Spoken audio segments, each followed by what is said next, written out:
ইতিমধ্যেই বাড়তে চলেছে, একাধিক মৃত্যুর আশঙ্কা কিন্তু করা হচ্ছে।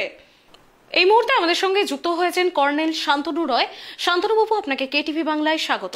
শান্তনুবাবু, এই যে দিল্লিতে রীতিমতো যেই জায়গায় লালকেল্লায় একেবারে সবসময় একটা জমজমাট এলাকা, সেখানে রীতিমতো আজকের যে ঘটনা বিস্ফোরণের রীতিমতো এই মুহূর্তে মৃতের সংখ্যা বেড়ে দাঁড়িয়েছে 9, ঠিক কি বলবেন? দেখুন, এই কিছুক্ষণ আগেই আমরা খবর পেয়েছিলাম কি ফরিদাবাদে একটা গাড়িতে 300 কেজির ওপরে অ্যামোনিয়াম নাইট্রেট পাওয়া গেছে, কিছু AK-47 আর অন্য ওয়েপন্স পাওয়া গেছে। তো এই যে আর একজন ডক্টর শাকিল, তাকে অ্যারেস্ট করা হয়েছে, তার ইন্টারোগেশন চলছে। আর তার কিছুক্ষণ পরে এই গেট নাম্বার 1 দিল্লির মেট্রো স্টেশনের, এত বড় একটা রেড ফোর্ট মেট্রো স্টেশনের গেটে একটা বিস্ফোট হয়, তাতে কটা গাড়ি ধ্বংস হয় আর 9 জন ডেথ হয়েছে। তো এইটা একটা আরো যে কোথায় কোথায় কি হবে না, we have to be very alert. আর আমাদের একটু ইন্টেলিজেন্স নেটওয়ার্ককেও সতর্ক থাকতে হবে, কেন কি এই জিনিসটা একটা বড় চক্রান্ত হতে পারে। এই যে জিনিসগুলো ধরা পড়েছে, এটা একটা বড় প্ল্যান, মাস্টার মাইন্ডের একটা লিঙ্ক।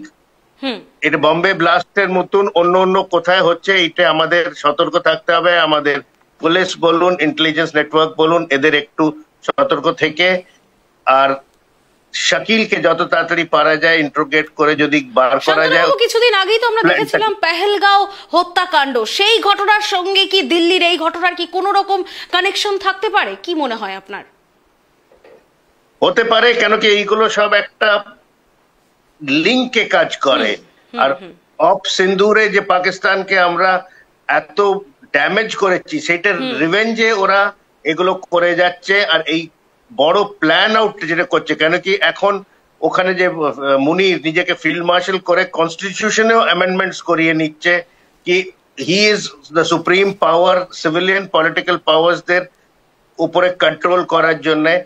এতে ওর অনেক বড় হাত হতে পারে, কেন কি হি does not want peace with India.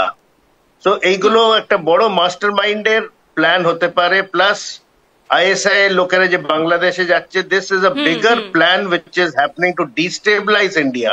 We have to be very careful. Our intelligence networks have to be very সতর্ক থাকতে হবে, যাতে we can catch the people at the correct time before they can do any damage. ধন্যবাদ শান্তনুবাবু আমাদের সঙ্গে থাকার জন্য।